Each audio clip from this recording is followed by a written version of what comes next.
जय श्री कृष्ण। हरे सीताराम। जय श्री भोले बाबा पार्वती माता की जय।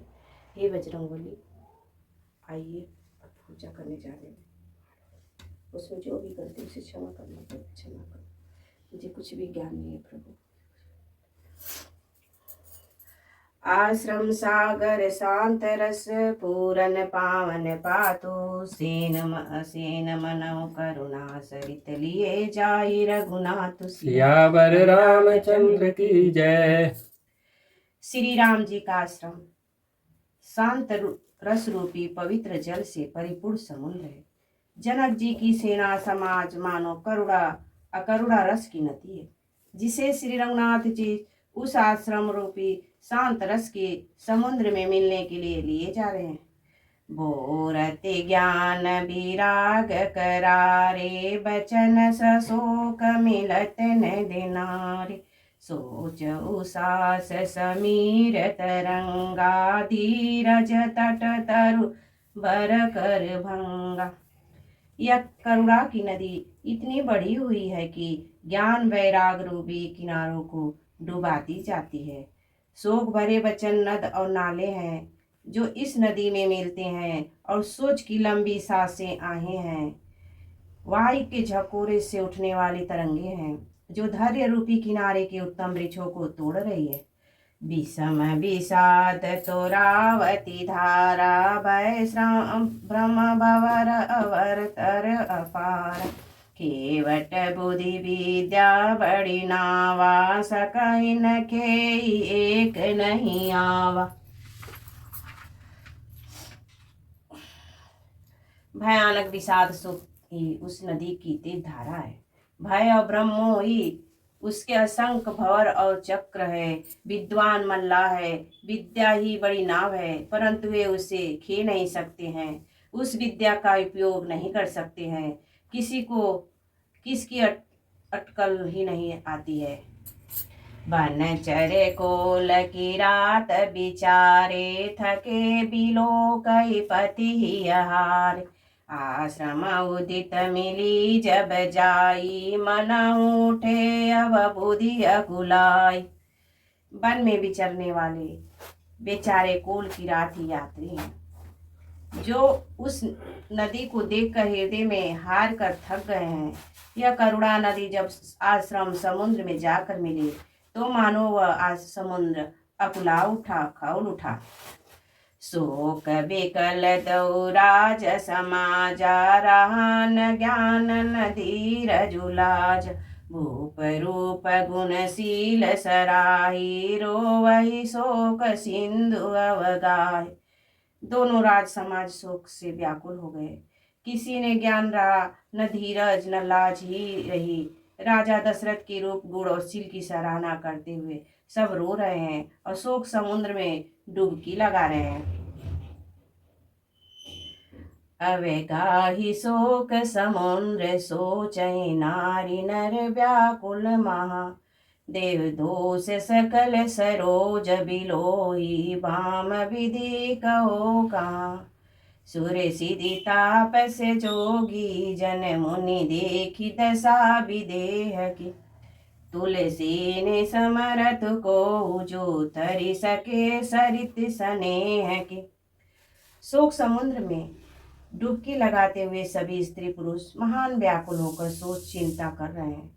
वे सब विधाता को दोष देते हुए क्रोध युक्त होकर कह रहे हैं कि प्रतिकूल विधाता ने यह क्या किया। तुलसीदास जी कहते हैं कि देवता सिद्ध तपस्वी योगी और मुनिगणों में कोई भी समर्थ नहीं है जो कुछ समय विदेह जनक राज की दशा देखकर प्रेम की नदी को पार कर सके, प्रेम में मग्न हुए बिना रह सके। सोठा किय अति उपदेश जहत लोग मुनिवरन धीरज धरहु नरेश कहु वशिष्ठ विदेह सन। जहाँ तहाँ श्रेष्ठ मुनियों ने लोगों को अपरिमति उपदेश दिए और वशिष्ठ जी ने विदेह जनक जी से कहा, हे राजन, आप धैर्य धारण कीजिए। जासु ज्ञान रवि भवनि सिनासा बचन किरण मुनि कमल विकास तेहि की मोह ममता नियराई यह सिय राम स्नेह बढ़ाई।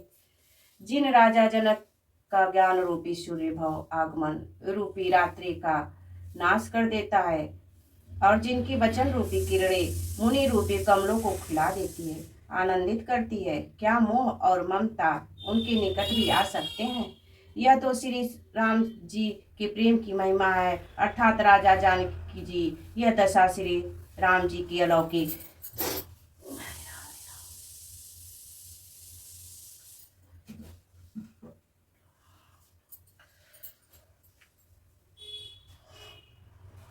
मोह ममता के कारण नहीं, जो अलौकिक मोह ममता को पार कर चुके हैं उन पर श्री सीताराम जी का प्रेम अपना प्रभाव दिखाए बिना ही नहीं रहता।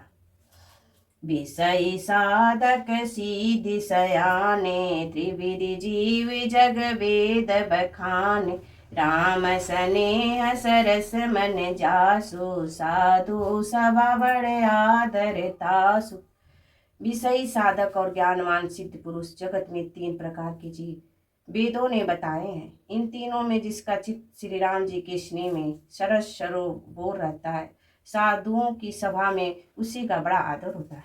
सोन राम पे बिनु ज्ञानो करन धार बिनु जिमि जल जानु मुनि बहु विधि विदेह समुझाए राम घाट सब लोग नहाए।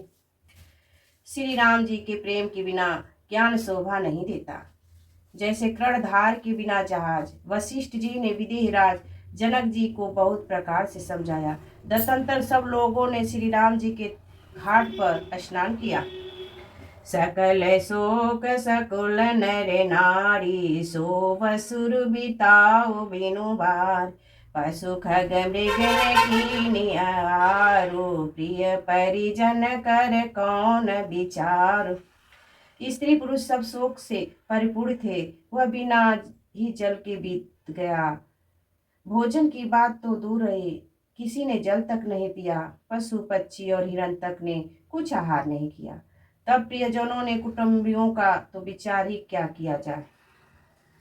दाऊ समाज निमिराजू रघुराजु नहाए प्रताप बैठे सब गवट विपट तर मन मलिन कृषि घात सियावर चंद्र की जय।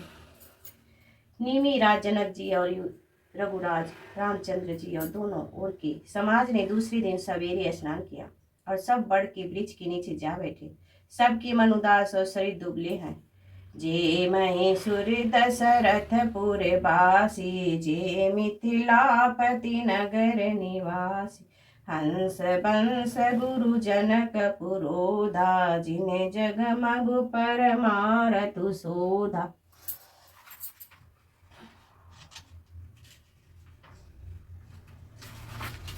जो दशरथ जी की नगरी अयोध्या के रहने वाले और जो मिथिलेशपति जनक जी की नगर जनकपुर के रहने वाले ब्राह्मण थे, वह सूर्यवंश के गुरु वशिष्ठ जी और जनक जी के पुरोहित सतानंद जी, जिन्होंने संसारी अभ्युदय का मार्ग तथा परमार्थ का मार्ग छान डाला था। लगे कहन उपदेश अनेका सहित धर्म नय विरिति विवेका कौशिक कही कही कथा पुरानी समझाई सब सभा सुबानी। वे सब धर्म नीति वैराग्य तथा विवेक युक्त अनेक उपदेश देने लगे। विश्वामित्र जी ने पुरानी कथाएं इतिहास कह सारी सभा को सुंदर बाड़ी से समझाया। तब रघुनाथ कौश कहे कहु नाथ काले जल बिनु सब रहु मुनि कह उचित कहत रघुराई गयो बीत दिन पहर अढ़ाई। तब श्री रघुनाथ जी ने विश्वामित्र जी से कहा कि हे नाथ,